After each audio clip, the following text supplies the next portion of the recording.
Welcome to Let's Talk Evolution, the podcast where real life experience meets the complexities of today's tech industry. Each episode, we dive into a specific topic with thought leaders who knows the systems, the structures, and the nuances that drive the industry. This series is all about exploring the inner workings of tech and learning from the people who understand it best. I'm Danielle from Evolution Recruitment Solutions, and today I am your host. In this episode, we're exploring the intersection of AI, sales, and cybersecurity, and how these three forces are redefining how organizations protect themselves and how solutions are being brought to market. As cyber threats become more sophisticated and widespread, both technology and go to market strategies need to evolve just as quickly. Joining us today is Ajay Biyani, VP of Sales at Securonix, a seasoned sales leader with deep experience building and scaling high performing teams across the region. AJ has spent years working at the forefront of cybersecurity and navigating complex sales cycles, technical buyers, and fast changing market demands while driving growth across diverse geographies. AJ, welcome to the show. Before we get started, could you give us a quick introduction about yourself and your journey? Thanks, Daniel. Pleased to be here and excited to connect with the audience. Yes. Um, uh, I've been a industry sort of contributor in terms of cyberspace for over 21 years. I call my cyber friends my cyber warriors, and I've been working with some of those more intelligent people, and I was blessed to be mentored by some of the best in the market. But overall, I've been in cybersecurity for over 21 years.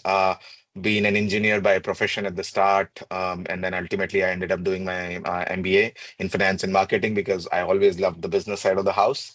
So as much as I love the technology and at heart I'm still a technology enthusiast, I just wanted to understand the business side and contribute more. So over the last 10 years or so, I've been on the business side of the house. For the first 10, 11 years, I was more hands-on. Worked in identity and access management as the core domain for the first 10 years of my life. Implemented, integrated, deployed identity access management solutions for some of the largest projects in the world. Be it with the largest telco in the region here, be it the largest bank in Switzerland, and so on and so forth. But ultimately, when I moved to Singapore about 16 years back, the life changed. And ultimately, I decided to go more deep and wide into cybersecurity.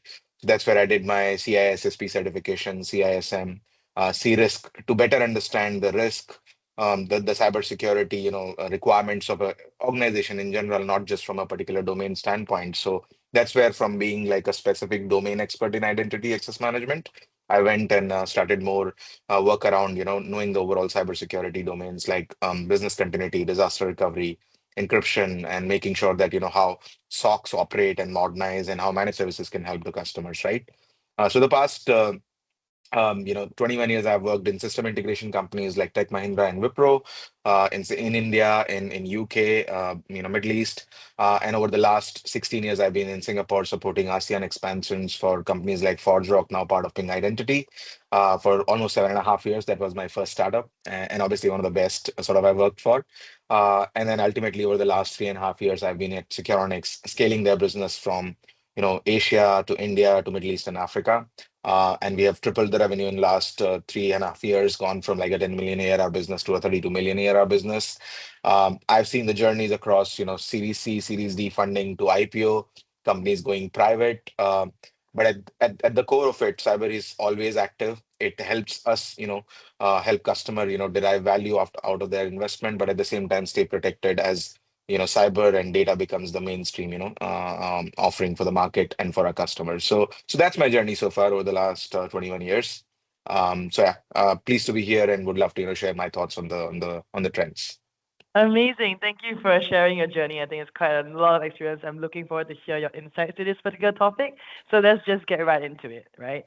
So I think when we spoke about it previously, I think we did mention that cybersecurity is evolving. It's evolving faster than ever, right? Even at a recruitment standpoint, we do see quite a lot of demand coming from cybersecurity. And of course, with more cybersecurity, I think that also amounts from more amount of threats, right? So from your Mm. perspective, what's changing most in how organizations need to think about security today? There's a big mindset shift. It's warranted because since COVID, what has happened is we have the tsunami of data. More applications, more data being generated and needs to be observed and monitored. So there is a big mindset shift that because there is no perimeter, there is no Hmm. data volume that you can predict and control. Right, it's only going up. So the mindset is at the moment, shifting from having more and more tools to defend rather to aligning to the risk outcomes, right? Like instead of asking what product I need as CISO or as a cyber warrior, what we are seeing in the market is there's a demand for like what risk do I need to reduce and how fast can I do it with the investments that I'm making, right? So the key changes in terms of thinking that we see at the moment in the market is breach is assumed, somewhere or the other, either directly or through your supply chain, you will be breached at one point, right? So it's not a matter of if, it's a matter of when, right? So idea is more about assuming that the breach will happen, not to prevent it completely. You can't, right? The attackers have to get it right once. The defender have to get it right always. So it's a very difficult war to win. Where the shift is assume the breach will happen, right? So security is now more about detecting at speed, containing once things go wrong, and at the same time reducing the blast radius. In terms of that analogy that we use in the war theory. And then it's not about perfection; it's about prevention, right? Ultimately, how you Mhm. can prevent once things go wrong. Identity has become the new perimeter because no matter what you do, people will work from home, they will be traveling. Third parties will be helping you in scaling your business or doing some other work for you remotely or in your remote offices. So it's more about being more identity driven and specific around managing your perimeter as identity being the common denominator with data, like where the data is coming from. Is it through the traditional channels, applications, in-house SaaS, or whether it is coming through the cloud providers or APIs, right? So we see a shift in how people are looking at cybersecurity. Identity is coming at the center, along with caring about the data and the volumes that they will have to deal with over a long period of time, which is only going to go in one direction, which is upwards. Mhm. Um, Operationalization matters more than coverage, right? CISOs are overwhelmed with tools. I mean, generally, a enterprise would have more than 30 tools these days, right from your firewalls and IDS and IPS all the way till your API security gateways and so on and so forth, right? So there is no limit to how many tools, and CISOs are very, very overwhelmed. So the solution that basically reduces the noise, automates the triage, and fits into the workflow of the company to win is what works, where the CISO can justify the return on investment while reducing the pressure on their teams, which are obviously challenged for skills as there are so many Mm. tools to learn.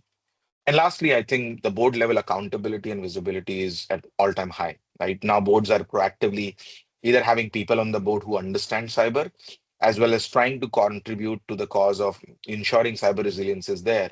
And security is not just an afterthought. It's more about how business resilience can be achieved, avoiding downtimes or recovering from them faster, avoiding any kind of regulatory exposures or managing it, and making sure that the brand is not impacted.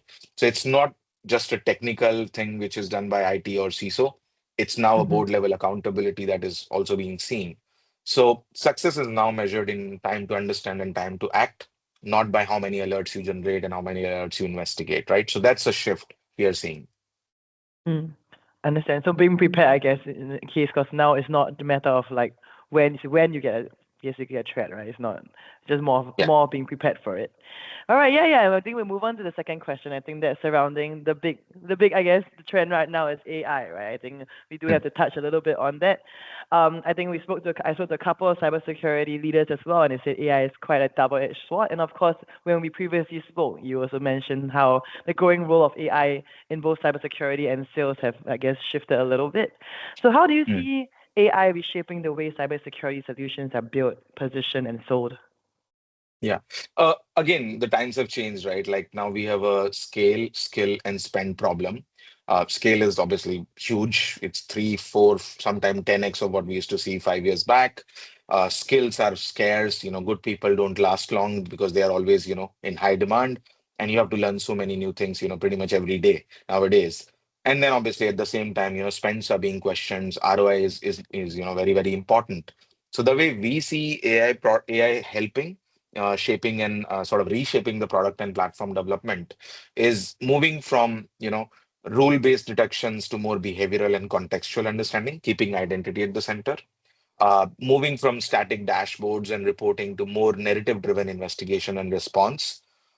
Because the board would want to understand, okay, what went wrong, how fast we detected, and ultimately what we did in layman's language, right? Not in like very technical jargon-based kind of language. So those static reporting and dashboards are evolving into more more narrative driven and detailed, sort of summarized way of responding to the board's questions.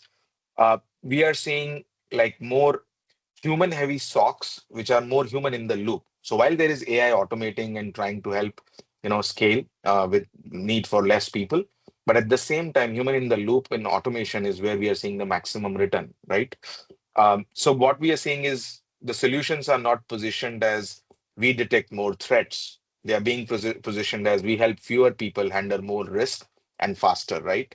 So that they can respond in terms of how we are helping the productivity of analysts, reducing mean time to detect and respond, more true positives, less false positives, fewer escalations, and faster executive clarity in terms of preparing a regulator ready or a board ready, content in terms of summaries, which can be understood, interpreted, and at the same time acted upon, right? So we see that shift happening from, using automation to more automation in terms of reducing effort, which can be automated, but at the same time, not taking out the human completely out of the loop, because end of the day, humans still have the maximum intelligence on acting on, situations.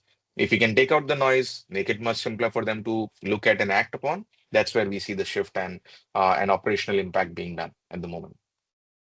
I see, I see. Yeah, yeah. And in regards to the sales process, of course, you've been here for quite a long time, right? And understand that the Yeah. sales process for cybersecurity is pretty complex, it's quite a long sales cycle, and also at this moment, pretty competitive, especially with technical buyers. How do you see Mm. technology helping sales team work smarter and deliver more value in that environment? Yeah, very, very, very good question, I must say, and something which is very close to my heart. Buyers these days they are not appearing, out of a sudden and asking a question. They come very well prepared, rehearsed, knowing what they want, right? So if your sales teams and it's not just the sales team, it's the SDRs, the sales, the pre-sales, and even post-sales, right? Mm-hmm. The personas that we are dealing with, CISOs, head of cyber resilience, any kind of cyber warrior, when they come to a meeting, they're coming very prepared. AI helps them quickly, summarize on a particular topic. They give their situation, they're ready with the specific questions that they can ask. So if on the other side, as vendors or as partners, we are not knowledgeable enough and handle those questions in the most efficient way, we will be wasting somebody's time, right? Which is definitely not acceptable, right? So the buyers are more advanced, the buyers are well researched when they come and start, engaging with the partners. Um, on our side of the house, right? My job is to make sure that whether it's me or whether it's the team, we are all ready for their needs. We are able to add value to the time that they're going to spend with us and the questions that they're going to ask us. So we are using Chat GPT and custom GPTs, etc., to make sure that our salespeople understand the topic. They basically go prepared, and it reduces a lot of research that they need to do using automation and custom GPTs. One of those I created myself. I call it Sales Coach, which ultimately is trained with the case studies and objections that generally you get versus the questions a typical buyer would ask if they were to invest into a new modernizing SOC kind of initiative, right? So I created a custom GPT called Sales Coach, which ultimately helps research the customer, understand their pain points basis the public information available, or at the same time when you're conversing with them, if say they are from banking and we have solved the problem for a bank like in India or in Singapore or in anywhere in the world, and there are some specific use cases which might be relevant to them, they are able to talk about those then and there. They are not dependent on a pre-sales person or somebody knowing the account only to coming and helping them. The sales coach essentially gives them those war stories in whatever fashion we can, whether we can name the customer if you're allowed to or in an anonymous form, so that the customer or the prospect who's talking to you can benefit from this. So that's one shift we have made in our sales team. We have enabled Mm. them with the real-time information and intelligence, as well as real war stories which they can share with the prospects to help better mitigate and be more cyber resilient. Um, on the other side of the house, sometimes when you are talking and when you're engaging, you tend to forget, like, okay, I have to ask certain things. Why this project? What is the main problem we are trying to solve? If you get the why right, how and what is always there, we can always take care of it. It's knowing the why, which is essentially more important for us to help the customers and partners, right? So we are enabling our sales team, retraining them, educating them on using AI essentially to be better prepared and go with real examples and real problems that we can solve rather than talking about hypothetical and just throwing a demo, on their face, and make maximum value out of the time that these guys invest, right?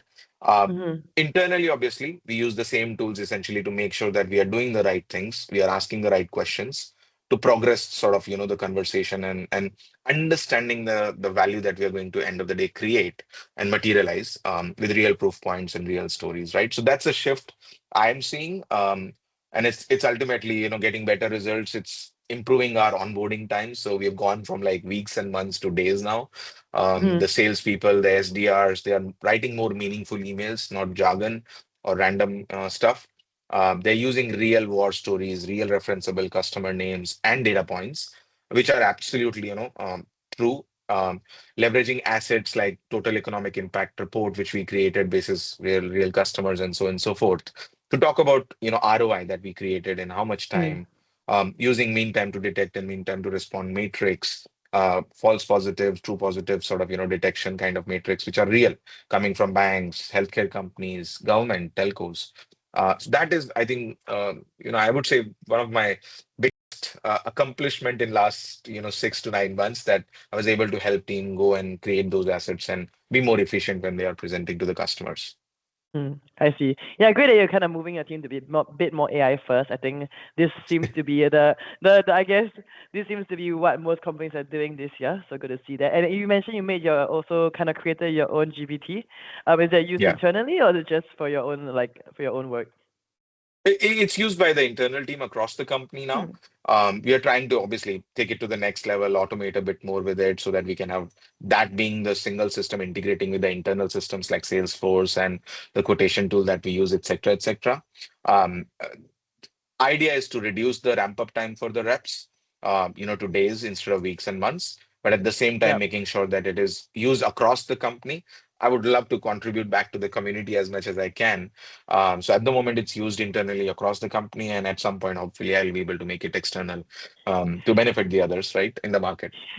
Yeah, when you do, please let me know. And yeah, just now I think you mentioned something quite interesting as well as how buyers are becoming more technical, right? Do you think that is also mainly because there is a lot more competition in the market, or just the appetite is a bit bigger now, seeing there's like so many threats coming in? Well, a bit of both, I would say. Cyber is obviously a very busy place. There's so many vendors. Literally every day there is a big acquisition happening or a new Mm-hmm. company coming out in the market trying to solve a specific problem. So obviously we see more and more competition, right? Like if you look at SIM alone, 3.5, 4 years back, there used to be probably 3 or 4 major players in the SIM and SOC modernization play. Today there are 10, right? And all of them are worthy. All of them are like, pretty much close to each other in terms of features and functionalities that they provide. Some are ahead in terms of the AI journey, like Securonix, where I work today. Some are catching up on that, but competition is very intense. It's not a simple thing that you go position and win. You have to fight it out. You have to make sure that you are creating value both technically and commercially. So obviously, competition is intense. But at the same time, right, if you are talking to the right persona, you are able to understand why you will be able to add value to them without wasting their time. Again, time, we can get back everything, but time is something we can't get back, right? So we have to make it very, very precious, and ensure that it essentially is delivering value, whoever you're talking to, right? So competition is intense, but at the same time, technical evolution, the ability to adopt to the market needs is what is segregating the winners from the losers. And ultimately, we are learning so fast and we are able to adopt so fast that everything is changing at the speed of days, not even weeks and months these days.